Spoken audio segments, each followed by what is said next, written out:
I never thought a simple night out at an arcade would turn into one of the most terrifying experiences of my life. I've gone to arcades countless times before, usually with friends, just to waste a few hours on claw machines or skee-ball. Maybe sneak in a couple of video games I was too old for. But the night I'm about to tell you about, it was different. That night, the air in that place felt heavy in a way I can't explain, like something was off the moment I walked through the doors. It started like any normal Friday night. I had just finished my shift at work and my friend Mike called me up saying he wanted to hit up the old arcade downtown. This arcade was one of those classic places that somehow survived while everything else shut down. Neon lights buzzing overhead, the smell of cheap pizza and popcorn lingering in the air, that faint ozone smell from all the electronics. It had a slightly dated feel, like it had frozen in the late 90s, but there was something charming about it. We got there around 9 and it was nearly empty. Just a handful of teenagers clustered around the racing games and a couple of kids at the claw machines. Usually that would have been fine, but the emptiness added a strange weight, the kind of quiet where every small sound echoes. We didn't think much of it at first. We started with the claw machines. Mike always loved them, claiming he had some special technique that let him win every time. I don't know if he was lying or not, but he was usually lucky. The machine we picked wasn't working perfectly. Every time I watched him maneuver the claw, it would jitter, almost as if it didn't want to grab anything. He shrugged it off, said it was just old, and we moved on. Then we noticed the pinball machines in the back corner. This was usually my favorite part of any arcade. There was one game in particular that I hadn't played in years, called Cosmic Voyage or something like that. The lights were dim and the machine itself looked older than anything else in the room. Its screen flickered occasionally, like it was struggling to stay alive. But for some reason I was drawn to it. I started playing and Mike wandered off to another section. I was alone for the first time in that corner of the arcade, and that's when I began noticing the subtle, almost imperceptible things. The air felt colder there. Not like air conditioning, but like it had been drained of warmth, like stepping into a neglected room. The sounds of the arcade, the clinks of tokens, the hum of the machine suddenly felt distant, muffled, as if I were underwater. I shrugged it off. I was probably just tired, overthinking. But then the machine started acting strangely. My ball would launch, and sometimes it wouldn't register. Or it would count points that weren't mine. I assumed it was another old machine glitch, but then after I hit a particular target, the screen went black. Just dead. And then a line of red text flashed briefly. "You shouldn't be here." I froze. I don't even know why I froze. My rational mind screamed that it had to be a prank, some leftover coding error. But deep down I knew something about that message was wrong. I quickly hit the start button again, trying to reset it, but the machine stayed dead. Mike came back over and I told him what happened. He laughed, trying to calm me down. "It's an old machine, man, probably just a glitch. Don't let it freak you out." I nodded, forcing a smile, but I couldn't shake the feeling that it wasn't just a glitch. The arcade felt different now, like the air had shifted. We moved over to the racing games. I sat down, still on edge, trying to distract myself. But as we played, I started noticing more weird things. People would walk past us, but I couldn't hear their footsteps. Conversations from the other side of the room sounded distorted, as if I were listening through a thick wall. And every now and then I caught glimpses of something moving at the edge of my vision. Not people exactly, more like shadows of movement that didn't belong.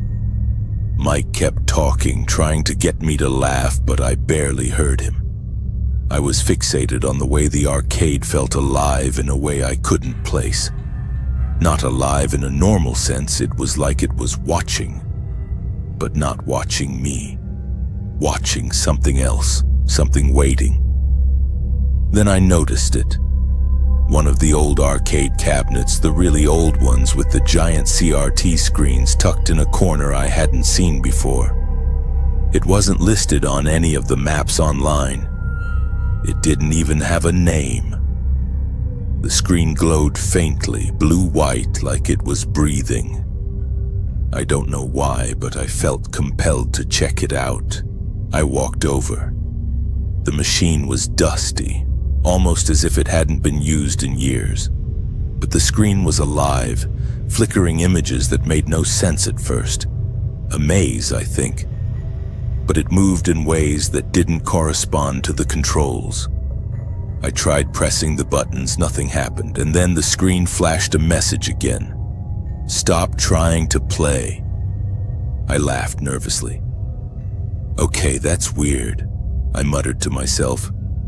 But inside my stomach had dropped. That line of text, the machine itself, it all felt intentional. Not like a prank by some teenager, too precise, too knowing. I started to back away. That's when I heard it, a low, metallic sound like someone dragging a metal chair across the floor. But when I turned, no one was there. The sound continued intermittently just behind me, though every time I spun around, the corner was empty. My heart was pounding.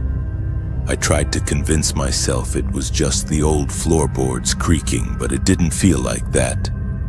Mike, oblivious to what I was feeling, was still at the racing game, laughing about something. I called out to him, trying to sound casual. Hey, you ever see that machine over there? I nodded toward the corner.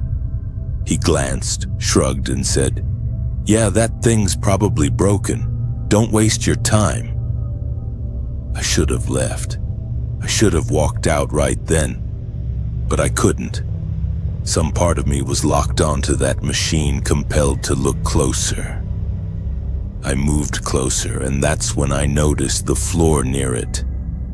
There were small, almost imperceptible scratches in the wood, forming shapes like symbols or letters. I knelt down to see better. They spelled out a single word, leave. I jumped up. My rational mind screamed at me to leave, but curiosity and maybe stupidity made me stay. I asked Mike if he saw it. He shook his head. See what? He said. I tried to laugh it off, feeling ridiculous. Nothing. Never mind. But my hands were shaking and I could feel sweat running down my back. The room suddenly felt smaller, oppressive. Every machine, every buzzing light seemed to close in around me. Then the machine powered on by itself. The screen lit up, blindingly bright, and the maze I saw earlier filled the screen again. This time, a tiny character moved through it, but it wasn't random. It was moving toward a point on the map that corresponded with where I was standing. My chest tightened. I couldn't breathe. The character stopped. Then a new message appeared. You can't leave. I bolted. I ran toward the exit, heart hammering so hard I thought it might explode. Mike yelled, "What the hell?" But I didn't stop. I threw open the doors into the cool night air and didn't look back. We didn't speak on the way home. I couldn't explain it, and I knew Mike wouldn't believe me anyway. He thought I'd had too much caffeine, or maybe it was stress from work. But I know what I experienced. That arcade, something about it wasn't right. Something about those old machines, the flickering lights, the way the air felt. It wasn't normal. I haven't gone back. I don't even drive past that street anymore. And sometimes late at night I can hear the faint electronic hum, like a machine waiting somewhere, flickering in the darkness, silently reminding me I can't leave. I tell myself it was just an old arcade, that the messages on the screen were glitches, that the sounds and movements were tricks of my tired mind. But I can't shake the feeling that it was more than that. That arcade wasn't just a place to play games, it was alive in a way I can't explain, aware of me, aware of anyone who steps inside. And if I'm being honest, part of me fears that it's still there, waiting for the next person who thinks a night at the arcade is just harmless fun. Waiting to make them realize that sometimes places aren't just empty rooms filled with machines. Sometimes they remember you, and sometimes they don't let you leave.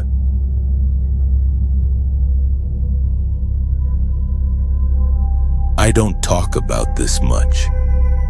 Honestly, every time I try, my voice gets tight and my chest feels like it's closing. But people always say telling a story takes some of the weight off you, so maybe that's why I'm finally sharing this. It happened 3 years ago in a small town in northern Ohio. Back then, I used to work late evenings at an old arcade off the highway, Bright Play Arcade. The name sounded cheerful, but the place was anything but. Most people in town didn't even realize it was still open. It sat between an abandoned furniture store and a strip mall that looked like it was on life support. From the outside, the building looked like something that should have been condemned years ago. Sun-faded sign, chipped paint, parking lot full of cracks and weeds pushing through. But inside it was loud, colorful, buzzing, the kind of sensory overload you expect from an arcade, only older, grittier. Half the machines had sticky buttons. The carpet had some pattern from the 90s. The prize counter smelled like rubber bands and cheap plastic. But it was a job, and at the time, I needed one badly. There were only 2 employees, me and the owner, a guy named Hal. He was in his 60s, always wore a ball cap, and had this way of talking like every sentence was a warning. He was nice enough, but he had rules, weird rules. Like, never turn off the breaker switch for the back machines. Don't touch the coin dispenser after midnight. Always check the bathrooms before closing, even if you think nobody went in there. I used to laugh about it. I thought he was just being paranoid or maybe trying to scare me into being responsible. I was wrong, but I didn't know that yet. My shifts were usually from 4 p.m. to 1 a.m. It wasn't a busy place. Most nights we got a handful of kids killing time, a couple adults who didn't seem to have anywhere else to go, and sometimes truckers who stopped by to decompress. I kept myself busy fixing jam tickets, refilling the snack machines, wiping off fingerprints. But everything changed the night the power flickered. It was a Thursday. I remember because Thursdays were dollar token nights, and we were slightly busier than usual. Nothing crazy, maybe a dozen people. Around 11 p.m., most of them had left, and I was wiping down the skee-ball lanes when the lights overhead dipped for a second. The machines made this strange glitchy hum, like all their circuits inhaled at once.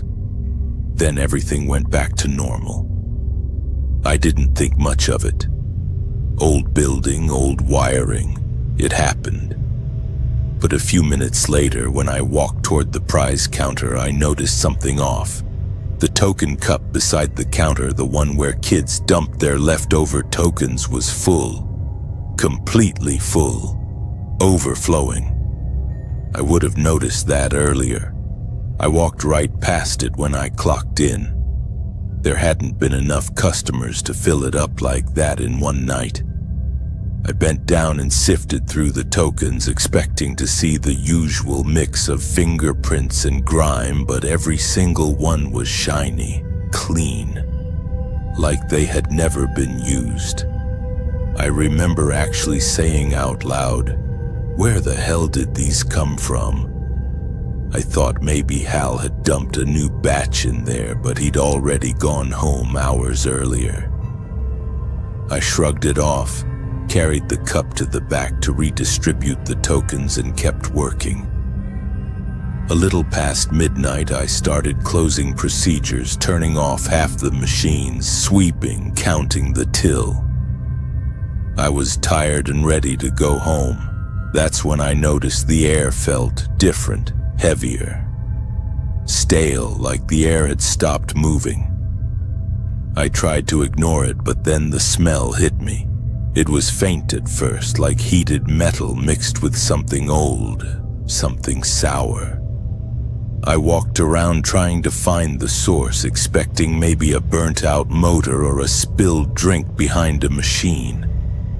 But the smell was coming from the back row, the oldest machines, the ones Hal never wanted powered off. One cabinet in particular caught my eye, an off-brand racing game from the 80s. The screen was flickering slightly, even though I had already shut off its power. I remember feeling annoyed. I figured the switch stuck or I'd forgotten to flip it. But when I reached behind it to pull the plug directly from the outlet, it wasn't plugged in. The cord just lay on the floor. Yet the machine was running, lights blinking, screen glowing. My stomach dropped a little, but I told myself it was probably some leftover charge or a wiring quirk. Maybe someone had rigged it to the main power in some weird way decades ago. Older electronics do strange things sometimes. Still, I decided I'd tell Hal in the morning and let him deal with it. I pushed my broom back toward the front counter, trying to shake off the uneasiness building in my chest, and that was when I heard the clang. Not footsteps, not someone moving around, nothing that suggested a person was watching me. Just a sharp, metallic clang like a token cup falling. I turned. Nothing. Everything looked the same. Then I saw the tokens, dozens of them, scattered across the floor near the old racing game. The prize counter's cup was still where I left it. These were different. These were spread out on the carpet like someone had thrown them. I knelt down to pick them up. They were ice cold, every single one. Not room temperature cold, not air conditioning cold. I mean cold like they'd been in a freezer. Something was very, very wrong. I didn't want to panic, so I decided to finish closing as quickly as possible. I stuffed the tokens into my pocket and headed toward the bathroom's last step of the night, just like Hal always insisted. When I pushed open the men's bathroom door, the smell hit me again, stronger this time, metallic and sour. And the air inside felt humid, like someone had been standing there breathing heavily for a long time. I called out, not because I thought anyone was there, but just to reassure myself. "Arcade's closed. Anyone in here?" Silence. I checked the stalls one by one, all empty. Relief washed over me until I turned toward the sink. The mirror was fogged over, but the bathroom wasn't warm, and there were no showers, no steam, nothing that could fog a mirror like that. I stood there staring at it, not sure if I should wipe it or walk away. My heart was racing, but some stupid part of me needed to see, needed to prove to myself it was just leftover humidity somehow. So I reached out and swiped my hand across the glass. Mist smeared, but something else came with it. Words, short, shaky, written directly into the fog.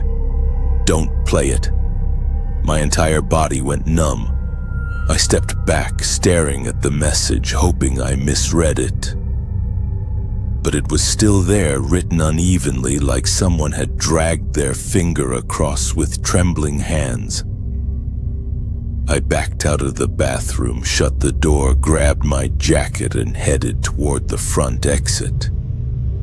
I didn't care about the closing checklist anymore, I just wanted out. But when I reached the door, something stopped me. The racing machine, the unplugged one, was blaring, full volume. The speakers thundering with the sound of an engine revving over and over. It was deafening. My heart was in my throat as I turned around. Every other machine in the arcade was dark, silent. But that one cabinet was lit so bright it looked like it was overheating. The screen flashed "Insert coin," and then it spit out tickets. Not a little, I mean a flood. They poured out of the slot like a paper waterfall, spilling onto the carpet and creeping across the floor. I should have run. Any normal person would have. But curiosity or fear glued me to the spot. I forced myself to walk toward it, slower than I've ever walked in my life, each step feeling like it weighed 50 pounds. I felt heat radiating off the machine, heat like an oven. And then I saw something that still haunts me.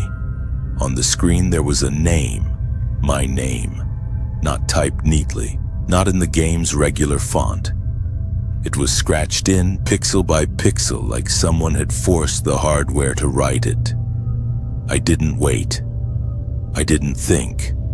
I sprinted toward the exit so fast I almost tripped, shoved the door open, ran to my car, and didn't stop shaking until I made it home. I quit the next morning.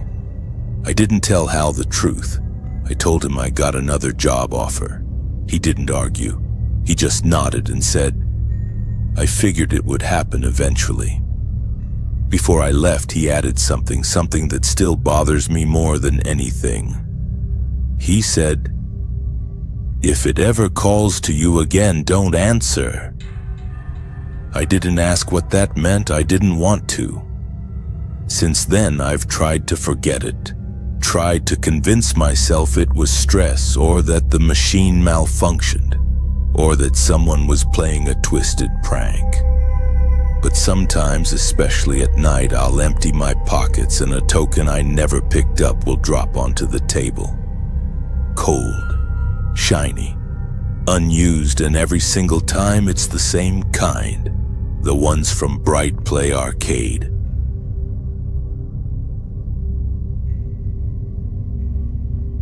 I never thought a simple night out at an arcade could turn into something I'd never forget. Honestly, I still have trouble explaining it to myself. It all started last summer. I was 19, just finished my first week at college, and my roommate and I decided to blow off steam.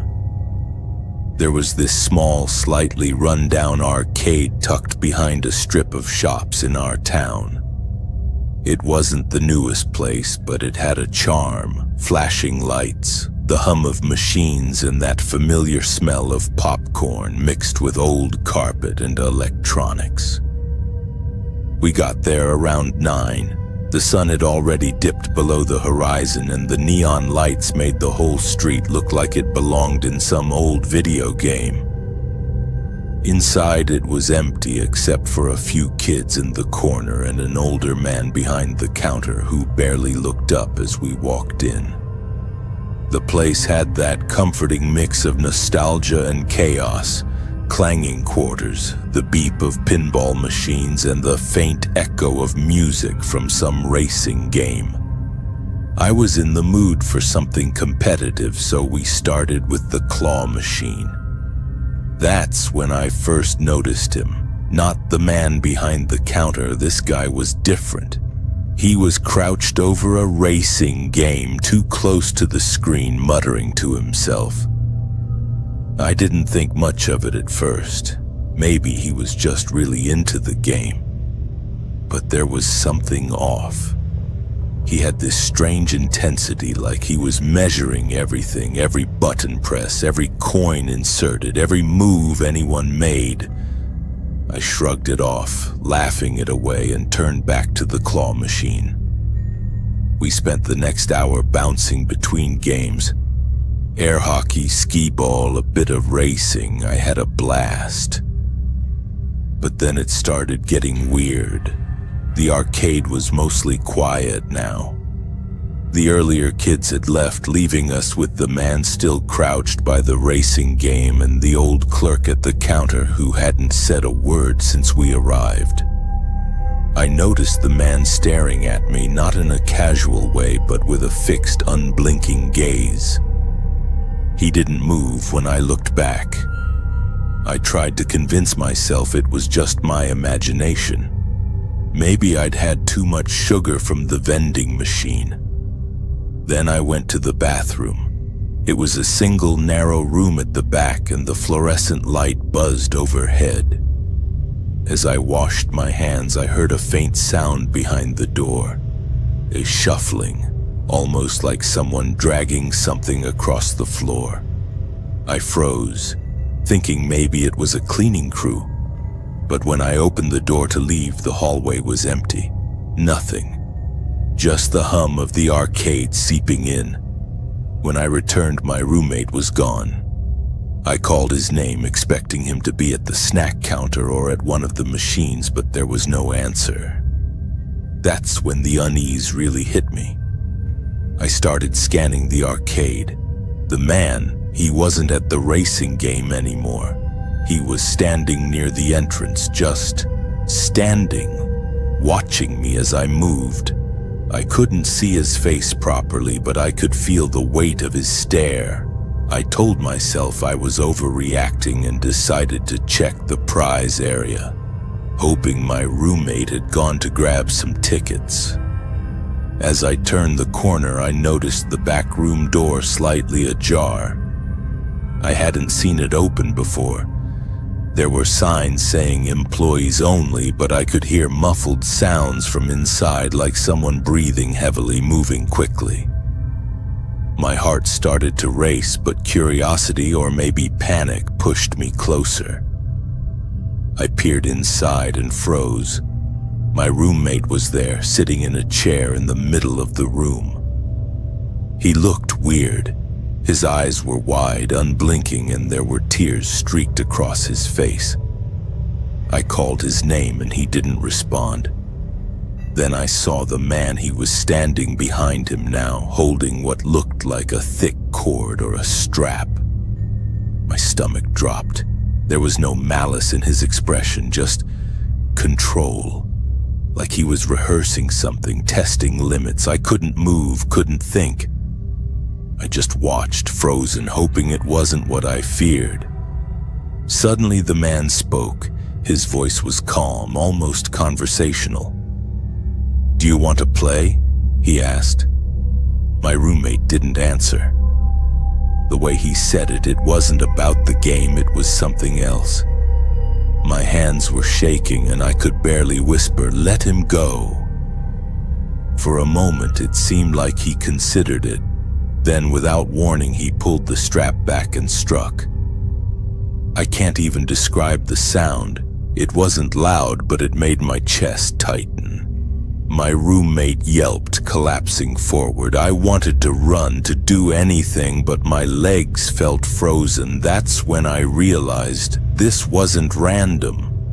This man had been watching, waiting. He knew exactly what to do, how to control the situation. And he didn't even try to hide it. I don't know what snapped in me, but I yelled as loud as I could. The man turned to face me, eyes locking with mine. For a split second, he looked irritated, like I had interrupted something delicate. Then he just walked away. Calmly. Not running, not panicking, just walking toward the front exit like nothing had happened. My roommate was slumped on the chair, trembling. I rushed to him, grabbing his shoulders, asking if he was okay.